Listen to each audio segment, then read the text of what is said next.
বিনা চিকিৎসায় মারা গেছে পোষ্য। বিডিও দপ্তরে তরুণ। দিনাটা 2 নং ব্লকের প্রাণী স্বাস্থ্যকেন্দ্রে বিনা চিকিৎসায় মারা গিয়েছে প্রিয় পোষ্য।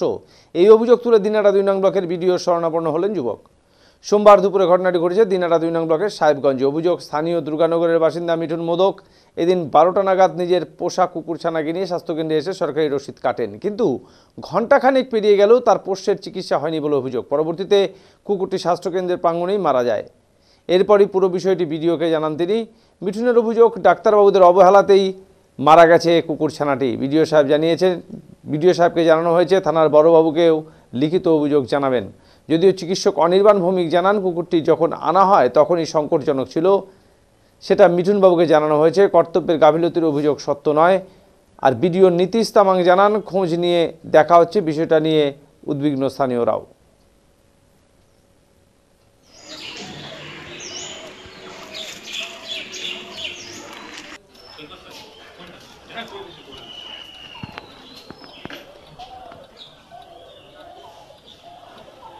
আমার এটাই, আমি ব্লক প্রাণী স্বাস্থ্যকেন্দ্র যে আছে সেই স্বাস্থ্যকেন্দ্রে আমি আসি এবং আমি মনে করি 1 ঘন্টা আগে আমি একটা কুত্তার বাচ্চা নিয়ে আসলাম এবং সেই কুকুর ছানাটাকে দেখা মানে 1 ঘন্টা আগে রসিদ কাটলো, আর তার কোনো রকম ট্রিটমেন্ট না হয়ে আমার এই স্বাস্থ্যকেন্দ্রেই আমার মনে করো কুকুরের বাচ্চাটা মারা গেল। তো আমাদের ব্লক লেভেলেও কিছু খামতি আছে, এনাদেরও কিছু খামতি আছে, যার জন্য মানে বিনা ট্রিটমেন্টে আমার যে সে কুকুরের বাচ্চাটা মারা গেল। বাকি কোনো লোক জনসাধারণ যেন এইরকম করে নিয়ে আসে, পরবর্তী এরকম না হয়, এটাই আমাদের কমপ্লেন। আমার কমপ্লেন একটু। আপনি কখন নিয়ে আসেন? আমি পেশেন্টটাকে মনে করো 12টা 12:30 নাগাদ নিয়ে আসি। যে নিয়ে এসে রাখলাম, প্রথমে ওই যে সরকারি রসিদ কাটলো, রসিদ কাটার পরে বললো যে টেম্পারেচার মাপা হবে, টেম্পারেচার মাপে যদি যা কিছু হবে চিকিৎসা নেওয়া হবে। তো সেই চিকিৎসার জন্য আমাকে 1 ঘন্টা বসে রাখা হলো, কোনোরূপ চিকিৎসা হলো না। এই পশু ডাক্তারখানাতেই আমার মনে করো কুকুরের বাচ্চাটা মারা গেলো। সঙ্গে আমি একজন ডক্টরবাবু দেখাইলো, মনে করো ডক্টরবাবু বললো আরেকজন ডক্টরবাবুকে বললো যে এনার টেম্পারেচারটা মাপবেন আমাকে। টেম্পারেচার মাপার জন্য আধা ঘন্টা বা 1 ঘন্টা আমাকে এখানে দাঁড় করে রাখানো হলো। না টেম্পারেচার মাপা হলো না কিছু হলো, উদ্বুদ্ধ আমার কুকুরের বাচ্চাটা এখানে মারা গেছে। এইখানে আসেন সেই ডাক্তারবাবু, আসেন এই পশু ডাক্তারখানায় এখনও আসেন ডক্টরবাবু। এখন আপনি কি চাচ্ছেন?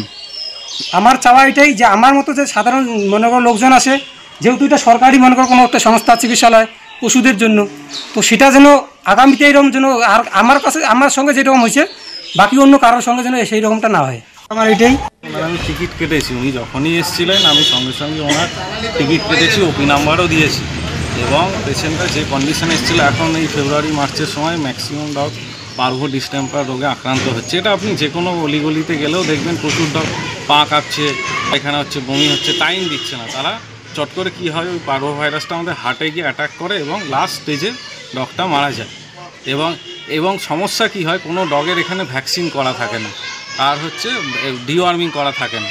তার ফলে কি হয়, তাদের মধ্যে ইমিউনিটি আগেই তৈরি হয় না। এই ডগটারও আমি প্রথমে দেখলাম যে এইরকম একটা কন্ডিশন রয়েছে। আমি মিঠুনবাবুকে উনি জিজ্ঞাসা করে ওনাকে আমি বললাম যে তো আপনার ডগে কিন্তু খুব ক্রিটিক্যাল কন্ডিশান আছে। ডগটা এবং ওপেন মাউথ ব্রিদিং করছিল, ও শ্বাসকষ্ট এবং চূড়ান্ত পর্যায়ে। আমি বললাম আপনি একটু সাইড করে রাখুন, ওকে একটু কিছু স্টেবিলাইজেশনের সময় দিন। এবার আমাদের অফিসে যারা স্টাফ আছে তাদেরকে আমি পরবর্তীকালে বলি যে টেম্পারেচার মাপতে, কিন্তু ওই যে 10টা মিনিট ওকে স্টেবল করার জন্য পাশে রাখতে বলছিলাম, তারপরে সেই 10টা মিনিটের মধ্যেই ও কোলাপস করে যায়। এবং উনি যেটা বলছেন যে মানে এখানে ট্রিটমেন্ট করা হয়নি, ওই 10টা মিনিট ডক্টর স্টেবল হওয়ার টাইম পর্যন্ত দেয়নি যে আমরা ওকে এসে পরবর্তীকালে টেম্পারেচারটা মাপবো। আমি নিজে 2বার উঠে এসে দেখেছি, এটা উনিও জানেন, উনিও এটা অস্বীকার করবেন না যে আমি 2বার নিজে উঠে এসে ওটাকে হাত দিয়ে দেখেছি কুকুরটাকে। যদি স্টেবলের টাইম দিত আমরা টেম্পারেচার পরবর্তী প্রসিডিওর শুরু করতাম।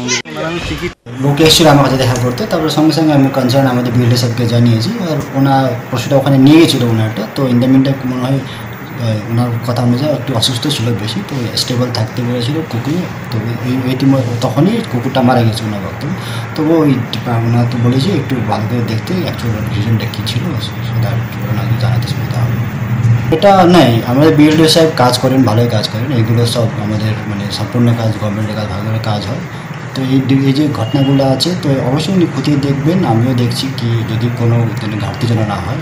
অবশ্যই লোকগুলো আমরা পরিষেবা দেওয়ার জন্য আছি, অবশ্যই দেবো।